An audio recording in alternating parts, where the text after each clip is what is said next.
chaos de la passion à l'amour véritable.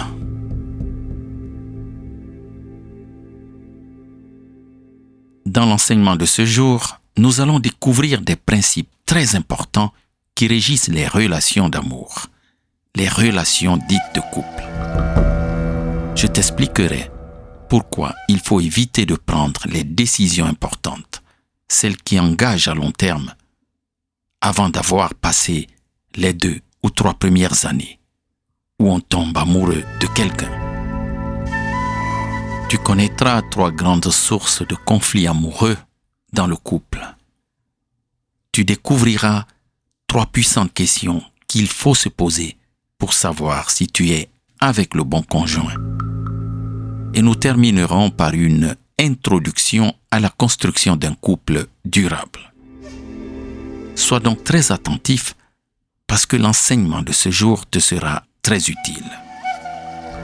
Je suis Josébert. Si tu es nouveau sur cette chaîne, assure-toi d'activer la cloche des notifications pour t'abonner, car je publie au moins un enseignement chaque semaine et ne perds surtout pas l'opportunité de continuer à apprendre pour améliorer ta vie.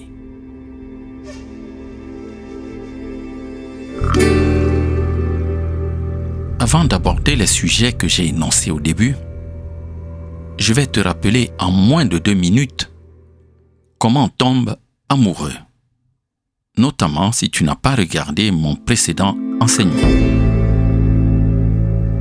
Comment tombe-t-on amoureux?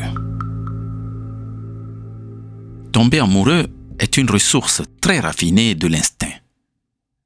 Nous tombons amoureux selon les mêmes mécanismes biologiques que les animaux.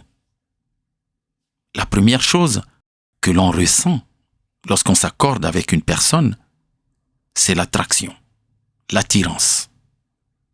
On expérimente une phase par laquelle notre biologie nous montre qu'il y a une compatibilité génétique. Cette compatibilité a pour but la reproduction. Cette dernière passe par l'accouplement. Le désir fait partie de la phase où on tombe amoureux.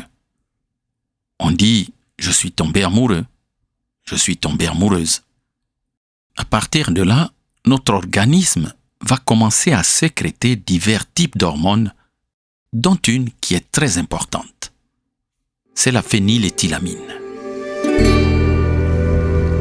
Cette hormone est responsable de la transmission de la sensation de plaisir entre les neurones. Elle agit comme un stimulant et possède un puissant effet euphorisant. Elle est associée à la passion amoureuse, au coup de foudre, au fait de tomber amoureux. Elle inhibe temporairement notre comportement. C'est elle qui a fait dire que tomber amoureux rend aveugle. L'amant ou l'amante apparaît sous sa meilleure version.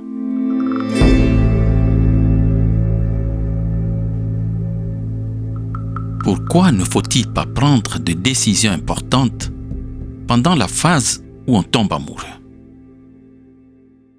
Dans toute relation amoureuse, on se construit entre l'illusion et la réalité. Au début, il y a comme une grande illusion. Une illusion est un trouble de la perception. Elle agit comme une drogue. Celui qui est dans le désir, la passion, vit dans un état troublé, voire érotisé. Il pense être amoureux de quelqu'un qui lui procure des émotions, pour qui il ressent des choses. Il ressent un ensemble de sentiments qu'il pense être de l'amour et qui ne le sont pas forcément. Dans la phase où on tombe amoureux, même si elle n'est pas la seule hormone que sécrète l'organisme à ce moment-là, la phényléthylamine joue un grand rôle. Mais son effet dure entre 2 et 3 ans. Après les 2 ou 3 ans de cette phase où l'on est tombé amoureux, au moment où se dissipe son effet, les amoureux vont retrouver une forme de lucidité. L'état d'excitation lié au début de la relation se temporise, le désir et la pulsion charnelle deviennent plus contrôlables, le cœur qui bat et la sensation de main moite disparaissent. Les fameux papillons dans le ventre finissent par mourir. Les yeux finissent par ne plus pétiller. À ce moment, la relation va prendre un nouveau tournant. La première leçon à tirer ici est qu'on ne peut pas vraiment savoir si on aime quelqu'un avant que 2 ou 3 ans se soient écoulés, tant que la phase d'attraction n'est pas terminée. Car à ce stade, même s'il y a compatibilité génétique avérée, notre perception est déformée. Il est donc très risqué et très déconseillé de prendre des décisions de vie lorsqu'on vient de tomber amoureux, sur la base de l'attraction, du désir ou de la passion. C'est prendre des décisions sans avoir utilisé la raison. Un engagement à long terme est fondé sur d'autres facteurs. La phényléthylamine ne sert pas à construire des relations durables. Elle ne sert pas pour être des partenaires à vie. Elle ne sert pas pour être une famille, pour être heureux. C'est pour cela que d'ailleurs, certaines cultures, certaines traditions avaient mis en place tout un protocole basé sur un chronogramme avec des étapes de présentation, de fiançailles, etc., avant d'entériner le mariage final. Ces étapes permettaient aux futurs époux de s'observer et de faire mûrir leurs relations. Et si les relations intimes étaient prohibées, c'était entre autres pour prévenir les conséquences comme les grossesses, les enfants, qui ont un impact à long terme. Nous savons aussi scientifiquement que les relations intimes, dans la période où on tombe amoureux, vont déclencher d'autres réactions hormonales qu'il vaut mieux réserver après la phase de la phényléthylamine. En effet, une fois le couple établi, d'autres hormones vont jouer un rôle essentiel pour l'épanouissement de la relation. C'est le cas de l'ocytocine, dite hormone de l'amour, de la vasopressine, créatrice du souvenir. Mais évidemment, comme je l'explique dans d'autres enseignements, on ne peut résumer la magie et l'alchimie du couple qu'à la chimie, à l'activité hormonale.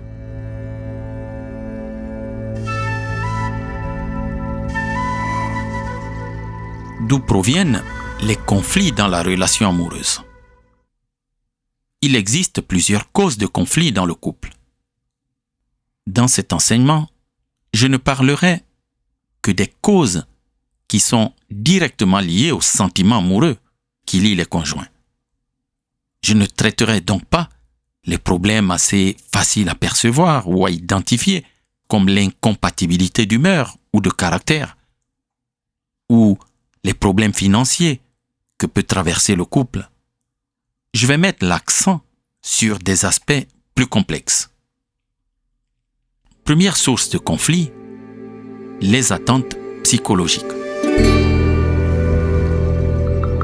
Chaque personne traîne avec elle des manques, des carences, des mémoires, des expériences vécues. Inconsciemment, nous recherchons toujours un partenaire en espérant qu'il comblera notre vide, qu'il pansera nos douleurs, nos blessures, nos traumatismes et nous rendra heureux. De ce fait, l'inconscient détermine vers qui et vers quoi on est attiré, afin qu'il soutienne notre façon d'être, avec nos forces et nos faiblesses. Partant de là, nous abordons la relation amoureuse avec un gros handicap, avec l'espoir que quelqu'un d'autre s'occupera des carences psychologiques, sociales, affectives, émotionnelles que nous transportons. De cette manière, ce que nous attendons de l'autre naît de notre vide et de nos déficiences. En d'autres termes, on cherche que l'autre s'occupe de ce dont on ne peut s'occuper soi-même.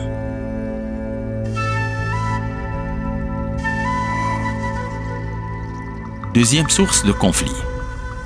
Les complications liées à l'attachement et à la territorialité. Chez les mammifères, la sexualité génère l'attachement et la territorialité. Elle engendre la pensée selon laquelle l'autre m'appartient. Puisque l'autre est censé m'appartenir, l'autre doit se comporter selon ce que je veux. C'est son rôle, c'est son travail. Il faut qu'il le fasse. Cela signifie que s'il ne peut pas le faire, eh bien, je m'énerve contre lui. J'en arrive à lui dire « Qu'est-ce qui t'arrive ?» En face, l'autre répond « Je ne peux pas le faire parce que ce sont tes carences, pas les miennes. » Ou encore « Peu importe à quel point tu le veux, mais je ne serai jamais capable de les combler. » Tu auras alors l'impression qu'il te déçoit. Et ce que nous trouvons là n'est pas une relation d'amour. Il s'agit plutôt d'une bataille entre deux égaux, essayant d'amener l'autre à être ce que chacun veut qu'il soit. Au lieu d'être dans une relation d'amour, cette bataille d'ego fait ressortir le mal qui est dans l'être humain. La jalousie, la possession, la domination. La relation passe par l'euphorie initiale à une situation de confrontation, d'incompréhension mutuelle qui peut aller en s'accroissant, chacun tirant la couverture de son côté, alors que par essence, la femme veut être protégée et respectée. L'homme cherche maintenant à s'imposer à elle. C'est au vu de cette histoire des relations de couple que nous en sommes arrivés dans les états de droit à ce qu'il y ait une protection spécifique des droits de la femme. Le différend n'aurait pas eu lieu si les conjoints avaient pris soin, dès le départ, de se choisir avec lucidité.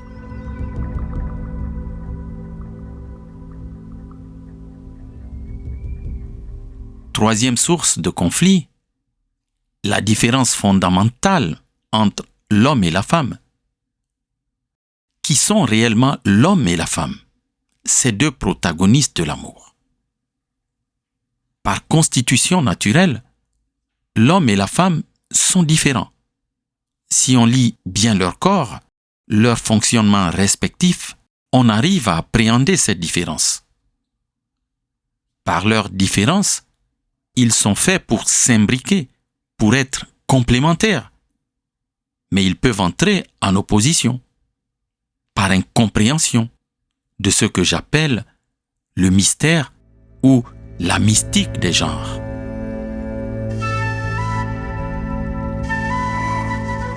Au niveau anatomique, l'un est extra-orienté et l'autre intra-orienté. Le corps génital masculin est extraverti, offensif, conquérant. Il est expansion. Le corps génital féminin est introverti, défensif. Il est conservation, préservation. Cette différence anatomique se retrouve dans les comportements à l'état naturel, instinctif, presque bestial. Prenons le cas d'un homme qui est guidé par ses pulsions. C'est arrivé plusieurs fois dans l'histoire. Cela arrive encore à notre époque. Il peut se retrouver chez une prostituée. Chose étrange, il veut satisfaire ses pulsions, mais en aucun cas, il ne veut ramener la femme objet de ses pulsions dans son foyer. En aucun cas, il n'aimerait en faire la mère de ses descendants.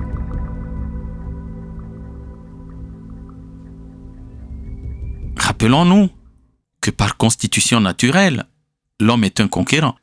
Il ne veut pas d'une femme qui appartiendrait à tous les hommes. Il veut une femme qu'il peut contrôler. Pourquoi? Parce qu'il veut s'assurer d'être le géniteur de sa descendance. Il veut être le maître de son désir d'expansion.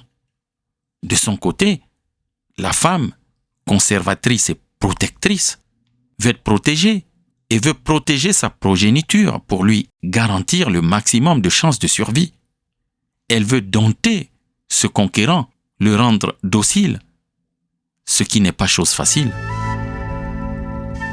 Ainsi, par leurs différences intrinsèques, qui se retrouvent dans leur comportement et aussi dans leur anatomie, l'homme et la femme peuvent se retrouver en conflit d'intérêts. Chacun veut faire de l'autre son objet, et pourtant, l'un et l'autre ne peuvent se posséder, car en chaque être existe un désir de liberté qui n'est pas compatible avec la possession. Cela engendre une incompréhension mutuelle. S'ils n'arrivent pas à trouver un consensus intelligent, ils peuvent entrer dans une lutte insensée, liée à leur ignorance de ce que j'appelle, et j'insiste, la mystique des genres. Ils vont alors s'éloigner de l'amour.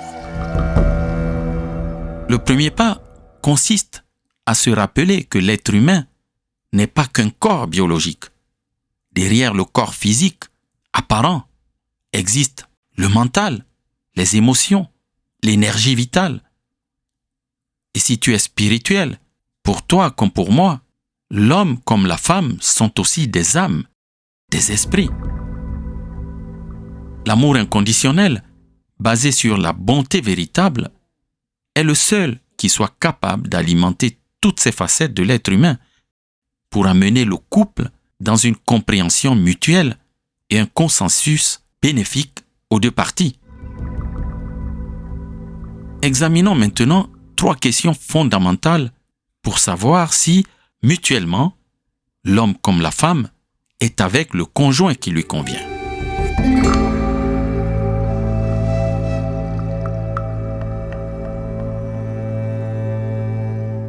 Trois questions clés pour savoir si c'est le bon conjoint. L'amour est un mélange d'illusion et d'autoconstruction. Certaines questions se soulèvent après les 2 ou 3 premières années de la relation, après la phase d'attraction, de désir, de passion. Il faut se les poser de manière à avoir des réponses qui nous aideront à prendre la bonne décision. Elles peuvent éventuellement se poser des années après, selon l'évolution de la relation. Voici ces 3 questions clés. Première question. Elle est personnelle.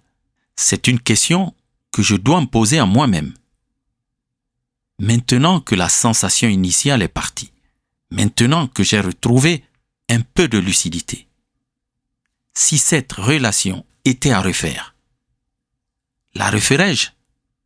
La reprendrais-je avec ce partenaire? Dois-je la poursuivre? Deuxième question. Elle consiste à s'interroger sur l'état, la situation du couple. Elle convient par exemple si le couple rencontre des difficultés. Il faut se demander, est-ce que mon conjoint m'aime vraiment? Puis retourner la question en se la posant en sens inverse. Pour quel motif, pour quelle raison mon partenaire, ma partenaire, ne m'aimerait-il pas?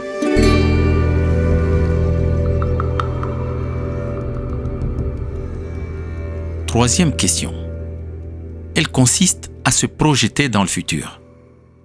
Pour cela, il faut imaginer que tu as un enfant et que tu te demandes: est-ce que je vois mon fils ou ma fille en train de me présenter un conjoint comme le mien, une conjointe comme la mienne?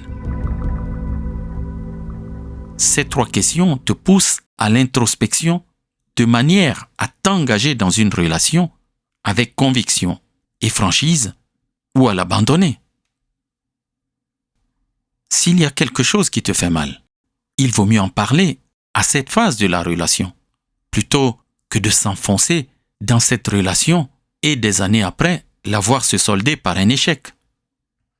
Si tu décides d'opter pour la continuité de ton couple, voici une idée qui va t'intéresser.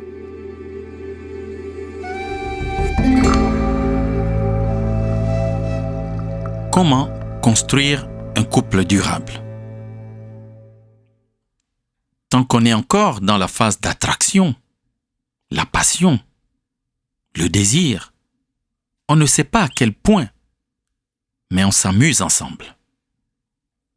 On bavarde, on prend un verre, on marche main dans la main. On a même peut-être déjà des relations intimes. Tout cela est très beau. Cela entretient une certaine affection, mais ce n'est pas encore l'amour. Lorsque l'illusion que vous êtes parfait disparaît, lorsque cette envie d'apparaître sous son meilleur jour disparaît, et qu'apparaît le premier écart, la première chose qu'il faut se dire et accepter de l'autre, c'est que vous commencez à construire l'amour. Dans l'amour, on entre dans un processus de construction. C'est la construction d'un lien. Cela ne se fait pas en un claquement de doigts.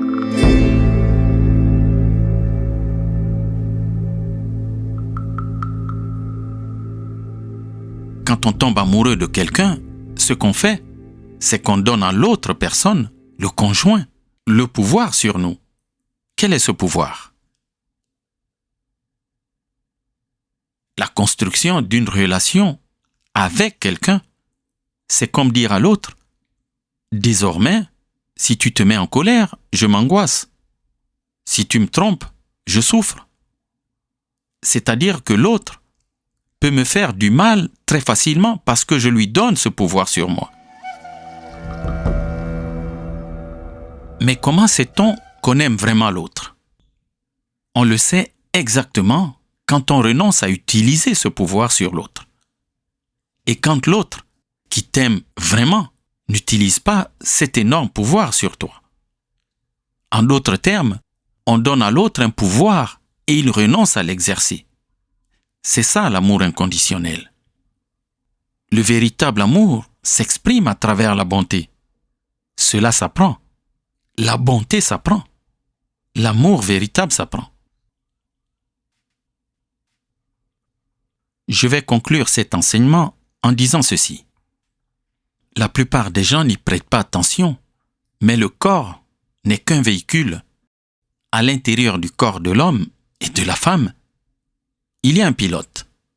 C'est la conscience. Si le corps n'obéit pas au pilote, il s'égare.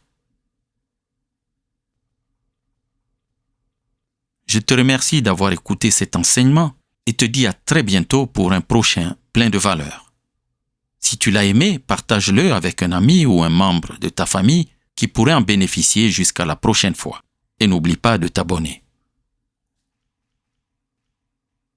Si ce type de message t'intéresse, je t'annonce que nous créons la chaîne Fédéralitude Psychologie qui sera spécialement dédiée à la maîtrise du mental et des émotions pour une vie épanouie. Le lien pour t'y abonner se trouve dans la description.